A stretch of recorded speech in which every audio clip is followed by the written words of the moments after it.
और चलिए अब आपको सीधा लिए चलते हैं यूपी विधानसभा। अखिलेश यादव यहां बोल रहे हैं। इन निवेशों में 5 लाख से अधिक रोजगार के अवसर सृजित हो रहे हैं।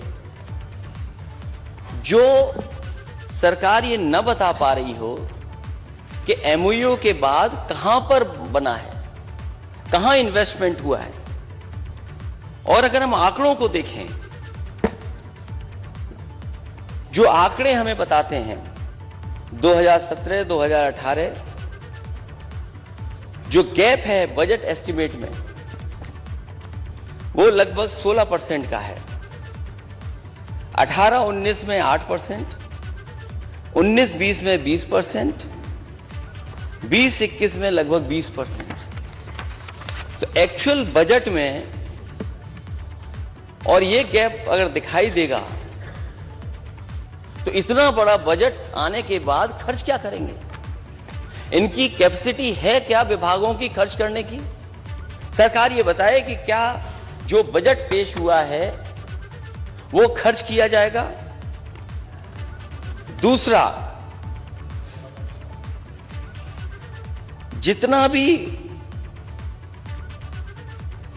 खर्च करने का विभागों के माध्यम से है, अगर हम एजुकेशन, स्पोर्ट्स, आर्ट और कल्चर में देखें, उसमें भी दिखाई देता है कि 38% का ग्रोथ गैप है। अब मेडिकल एंड पब्लिक हेल्थ में बजट तो दिखा रहे हैं बहुत ज्यादा, लेकिन जिस तरीके से माननीय मंत्री जी, माननीय सदस्य जगह जगह गए, उन्हें खुद महसूस हुई है कमी क्या नजर आ रही है।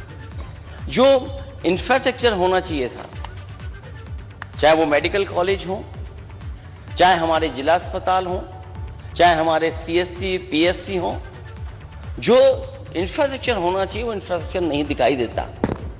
और माननीय मंत्री जी का ही माने अगर हम, तो हर जगह कमी नजर आ रही है। केवल इंफ्रास्ट्रक्चर में नहीं, डॉक्टरों की कमी है, नर्सेस की कमी है, वार्ड बॉय की कमी है। आपके जहां तक दवाइयां मिलनी चाहिए थी, दवाइयों में भी बड़े पैमाने पे कमी दिखाई दे रही है। और यहां तक डिप्टी सीएम, विभाग के मंत्री, उन्होंने खुद जाकर के पकड़ा कि करोड़ों रुपए की दवाइयां जो एक्सपायरी डेट की थी वो दिखाई दे रही हैं। इसी तरह फैमिली वेलफेयर में, इसी तरह आगे क्या होगा वाटर सप्लाई, सैनिटेशन में, वो तो देखा जाएगा। हाउसिंग में, हाउसिंग एक तरीके से पूरी ठप पड़ी है। अजय अध्यक्ष महोदय, आप भी उस विभाग के मंत्री रहे हैं, इतना बुरा हाल हाउसिंग सेक्टर का कभी नहीं दिखा होगा जितना भारतीय जनता पार्टी की सरकार में दिखाई दे रहा है। अर्बन डेवलपमेंट, कहां सपना दिखाया गया था कि नए सिटीज बनाए जाएंगे, और कहां रुक गए आकर के स्मार्ट सिटी बनाएंगे। और जो स्मार्ट सिटी का सपना है, उदाहरण के लिए अगर लखनऊ की जो चीजें समाजवादी सरकार में बनी हैं उनको माइनस कर दें तो आपकी स्मार्ट सिटी क्या है? जब आप स्मार्ट सिटी के आंकड़े देते हैं तो कहते हैं कि हमने मेट्रो है, स्मार्ट सिटी हो सकती है, रिवर फ्रंट है, पार्क्स हैं, अंडरग्राउंड इलेक्ट्रिफिकेशन है, और सॉलिड वेस्ट मैनेजमेंट के लिए क्या किया है? आज शहरों में देख लीजिए, गंदगी गंदगी भर बार है। और मुझे याद आता है बहुत पहले प्रधानमंत्री अटल बिहारी वाजपेयी जी ने लखनऊ में सॉलिड वेस्ट मैनेजमेंट के लिए एक प्लांट लगवाया था, और उनकी कोशिश थी कि इस प्लांट से बिजली बन जाए। वो बिजली बनी नहीं कभी। एक पत्रकार जब गया होगा उस प्लांट में जाकर के देखने, वहां जो कर्मचारी काम कर रहे थे उनसे पूछा कि आखिरकार इतना बड़ा प्लांट लगा है, इससे बिजली क्यों नहीं बन पा रही है? तो जो जानकार था, जो इंजीनियर था, जिससे पूछताछ हुई, उसने कहा कि जो यहाँ कूड़ा आ रहा है उसकी गुणवत्ता नहीं ठीक है, इसलिए बिजली नहीं बन रही। तो कूड़े की भी गुणवत्ता होगी। जो सपना दिखाया स्वच्छ भारत का, न केवल शहर में, हमारे छोटे छोटे कस्बों से लेकर के और गांव तक जिस तरीके से गंदगी फैली हुई है, उसके लिए क्या है? आप कह रहे हम स्मार्टफोन बांटेंगे, क्योंकि पुरानी सरकार ने लैपटॉप दिए थे, लैपटॉप आप दे नहीं सकते इसलिए टैबलेट दे रहे हैं आप। मैं सरकार से जानना चाहता हूं कि जहां ई गवर्नेंस की तरफ जा रहे हैं आप, वो ई वेस्ट का आप क्या करेंगे? इसी तरह welfare, scheduled caste, scheduled tribes, और उसमें गिरावट दिखाई दे रही है। अगर हम पिछले आपके बजटों को देखें तो, और जो सबसे महत्वपूर्ण विभाग है बिजली विभाग, ये हमारी ग्रोथ के लिए, स्टेट की ग्रोथ के लिए सबसे महत्वपूर्ण विभाग है। जो काम जनरेशन में होना चाहिए था, जो काम ट्रांसमिशन में होना था, जो काम डिस्ट्रीब्यूशन में होना था, 5 साल सरकार क्या करती रही? और जो बैलेंस शीट बिल्कुल क्लियर हो गई थी बिजली विभाग की, आज उसके ऊपर कितना घाटा आ गया है। लेकिन जब बजट देखते हैं तो उसमें भी कोई बजट में बहुत बड़ी ग्रोथ नहीं दिखाई दे रही है।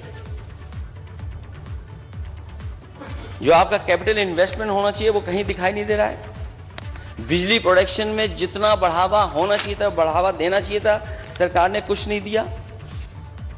जो स्पोर्ट्स में जितना फंड्स लगाने चाहिए थे, बजट दिखने को तो बजट में है स्पोर्ट्स के लिए, लेकिन आखिरकार पहुंच कहां रहा है? इसीलिए मैंने कहा कि बजट है और बंटवारा होकर के जमीन पे कहां पहुंच रहा है। हाउसिंग डिपार्टमेंट का मैं बोल चुका हूं, और देरी को लेकर के जहां एग्रीकल्चर सेक्टर में गिरावट हुई है इन्वेस्टमेंट की, आपके बजट को कम किया गया है। और मैं तो कहूंगा कि नेता सदन, क्योंकि आपकी बहुत जगह प्रदेशों में सरकारें होंगी, आप तुलना करिए कि एग्रीकल्चर सेक्टर में आपने कितना बजट दिया है और प्रदेशों में बजट क्या मिलता है, क्या गिरावट है कि नहीं है। डेयरी डेवलपमेंट, ये महत्वपूर्ण हमारी एग्रीकल्चर इकोनॉमी को बेहतर करने के लिए है। डेयरी के लिए क्या काम हुआ है? जो हमारी पराग है उसको कितना आगे बढ़ा रहे हैं आप। अगर हम इसी में देखें, जो गैप नजर आ रहा है वो बड़े पैमाने पे गैप दिख रहा है। जो इन्वेस्टमेंट होना शुरू हुआ था इसमें, उस इन्वेस्टमेंट को इस सरकार ने रोक दिया। 16-17, 17-18, 18-19 लगातार बजट दिया गया 16-17 तक, लेकिन जैसी 17-18 समाजवादी सरकार में जो बजट दिया था उसके बाद लगातार बजट कम हो गया। ये भी कहीं ना कहीं हमारी ग्रामीण अर्थव्यवस्था को ग्रोथ के आगे बढ़ाने में काम करता है। कम से कम समाजवादी सरकार में जगह जगह प्लांट लगना शुरू हो गए थे। और मुझे याद है कि अमूल के बड़े अधिकारी मुझसे मिले थे आकर के, वो यूपी का मार्केट देख करके और यूपी का मिल्क प्रोडक्शन देख करके यहां पर काम शुरू करना चाहते थे। मैंने कहा कि आप पराग के सामने अगर यहां पर काम करेंगे तो हमारा पराग कहां चला जाएगा। उसी समय फैसला लिया गया कि जितना इन्वेस्टमेंट अगर अमूल करेगा उससे ज्यादा इन्वेस्टमेंट्स आपके पराग में होगा, जिससे पराग आपका मुकाबला कर सके अमूल जैसे बड़ी सोसाइटी का। और उसका परिणाम है कि अगर अमूल का प्लांट लखनऊ में लगाने के लिए मैंने जमीन दी चकगजरिया में, तो मैं तो कहूंगा नेता सदन ने उसका शायद उद्घाटन भी किया था। उसके बगल में पराग का वैसे का वैसा प्लांट बनाया, जिससे कि अगर अमूल अपना मार्केट में घुसेगा तो हमारे पराग को भी कहीं पछाड़ न दे, और बराबर का प्लांट उसके लगाया है। कानपुर देहात में 5 लाख लीटर प्रोक्योरमेंट का प्लांट लगाया। वाराणसी का लगना था, अब लगने जा रहा है वहां पर।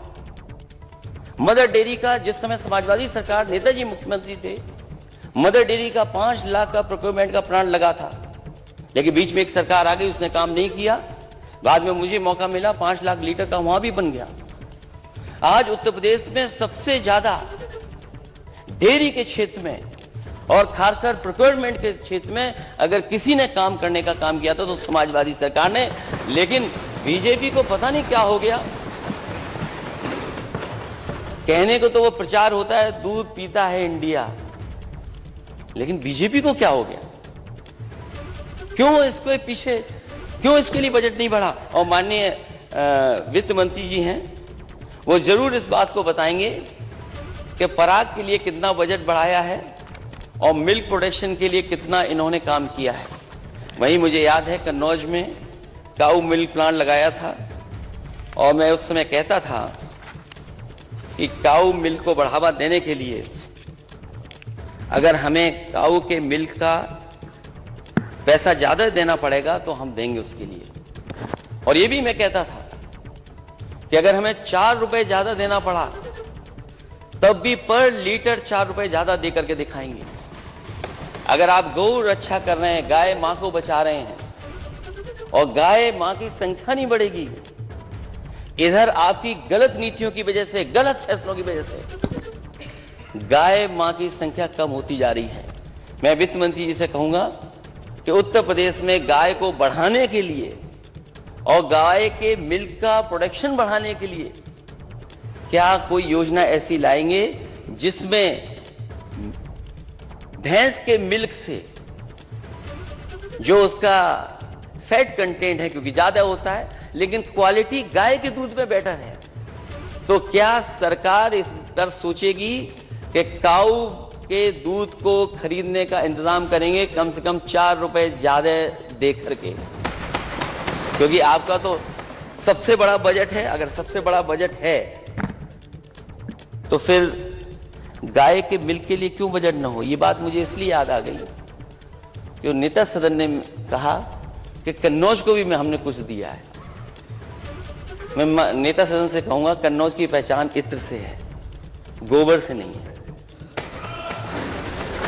इसलिए मैं नेता सदन से कहूंगा वित्त मंत्री जी ने पैसा नहीं रखा है उसके लिए। हो सकता है इत्र से आपको लगाव ना हो,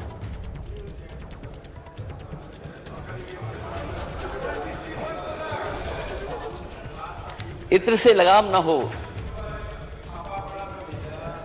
लेकिन खुशबू हर एक को पसंद है। और मैं तो कहूंगा दिल्ली से एक हमारे माननीय सदस्य हमारे साथ भी रहे हैं, पीडब्ल्यूडी सबसे बड़े विभाग के मंत्री हैं, इत्र के बारे में तो बेहतर समझते होंगे, क्योंकि दुनिया में सबसे बड़ा मार्केट अगर किसी का है जो और चीजों का, तो इत्र का भी बड़ा मार्केट है। वहां पर मैं एक परफ्यूमरी पार्क बनाना चाहता था, क्योंकि ट्रेडिशनल है, चीजें ट्रेडिशनल है, बहुत हजारों साल पुराना कारोबार है वहां का। इसलिए जो बना पड़ा अधूरा परफ्यूमरी पार्क है, हमें गोबर नहीं चाहिए, हमें अपना परफ्यूमरी पार्क चाहिए। और कहीं ऐसा तो नहीं नेता सदन, आप जो गोबर वाला प्लांट देने की बात कर रहे हो बायोगैस का, वो कहीं शिलान्यास समाजवादी सरकार में तो नहीं हुआ था? कभी कभी हमारे सदस्य ये कहते हैं कि मैं ट्वीट क्यों करता हूं। चलो अच्छा है, आप ट्वीट पढ़ते हैं, इसलिए मैं आपको धन्यवाद देना चाहता हूं। ट्वीट मैं इसलिए करता हूं कि जिस समय नोएडा से दिल्ली जोड़ने के लिए मेट्रो का उद्घाटन हो रहा था, तो दिल्ली सरकार ये कह रही थी कि इस मेट्रो के उद्घाटन में उन्हें क्यों नहीं बुलाया जा रहा है। जैसा कि नेता सदन ने कहा कि वो हमारे मित्र हैं, क्योंकि हमारी सरकार जा चुकी थी, सरकार आपकी थी। उस समय मैंने ट्वीट करके कहा और अपने लोगों के बीच में मैंने कहा कि अगर किसी को बुलाना चाहिए था तो हमें बुलाना चाहिए था, क्योंकि वो मेट्रो पहली ऐसी मेट्रो थी जो